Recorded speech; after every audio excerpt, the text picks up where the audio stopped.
Assalamualaikum warahmatullahi wabarakatuh. Saya Hurut Sofia dari Prodi 3 Radiologi akan menyampaikan materi tentang radikal bebas. Reaksi radikal bebas. Pengertian radikal bebas. Radikal bebas atau sering disebut reaktif oksigen spesies atau ROS adalah bahan kimia yang dapat berupa atom maupun molekul yang tidak memiliki elektron berpasangan di lapisan terluarnya. Sifat radikal bebas sangat reaktif dan memiliki waktu paruh yang sangat cepat. Jenis radikal bebas.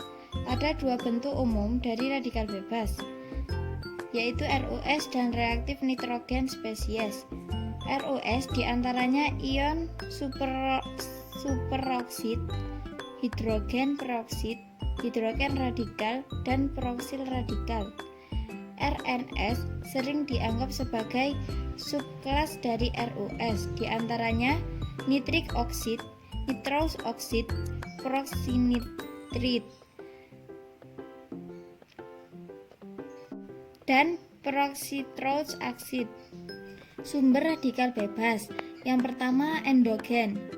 A. Autooksidasi atau produk dari proses metabolisme aerob. B. Oksidasi enzimatik. C. Respiratory burst. Yang kedua eksogen. A. Obat-obatan. B. Radiasi. C. Asap rokok atau tiap hisapan rokok mengandung jumlah oksidan yang sangat besar. Reaksi radikal bebas. Yang pertama PUFA, reaksi radikal bebas dengan PUFA. Yang kedua protein, reaksi radikal bebas dengan protein. Yang ketiga DNA, reaksi radikal bebas dengan DNA. Yang keempat media yang dilalui, proses interaksi elektron dengan media yang dilalui. Reaksi radikal bebas dengan PUFA. Pengertian PUFA. Lemak tak jenuh jamak adalah jenis lemak yang molekulnya tersusun atas rangkaian atom karbon yang memiliki lebih dari satu ikatan ganda. Ikatan ganda ini menyebabkan molekul lemak ini tidak jenuh dengan atom hidrogen atau masih bisa menambah atom hidrogen.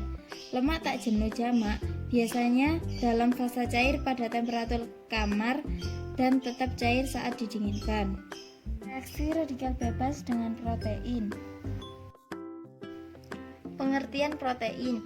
Protein dan asam nukleat lebih tahan terhadap radikal bebas daripada PUFA, sehingga kecil kemungkinan dalam terjadinya reaksi berantai yang cepat. Serangan radikal bebas terhadap protein sangat jarang, kecuali bila sangat ekstensif. Hal ini terjadi hanya jika radikal tersebut mampu berkumulasi atau jarang pada sel normal, atau bila kerusakannya terfokus pada daerah tertentu dalam protein. Reaksi radikal bebas dengan antioksidan protein.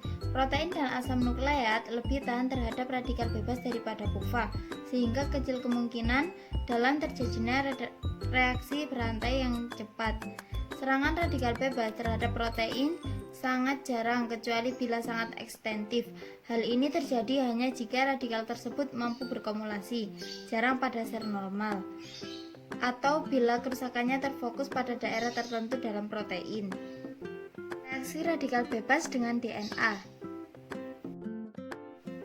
Pengertian DNA. DNA merupakan materi genetik yang mengandung informasi genetika yang akan diwariskan ke generasi selanjutnya.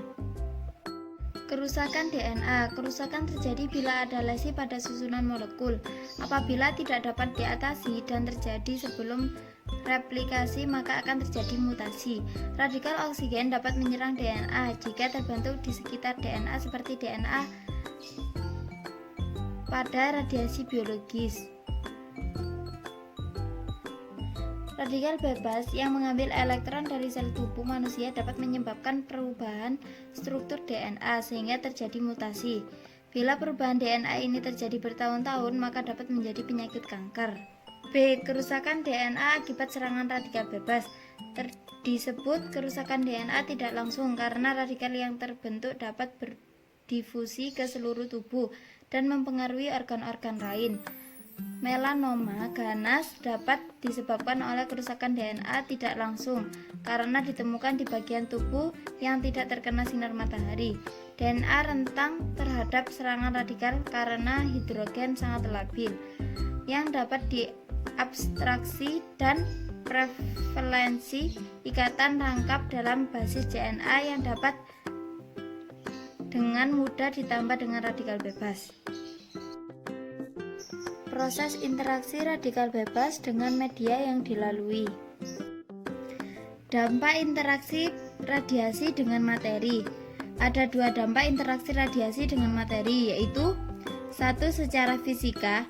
Jika energi yang diserap oleh material kimia hanya dapat membuat energi di dalamnya bertambah sehingga keadaannya menjadi tersiktasi, tetapi tidak menyebabkan perubahan jenis material tersebut. 2. Secara kimia.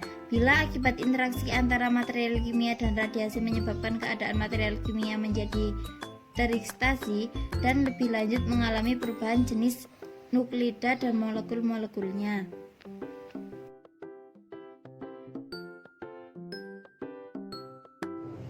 Sekian presentasi dari saya. Apabila ada kurang lebihnya mohon dimaafkan. Wassalamualaikum warahmatullahi wabarakatuh.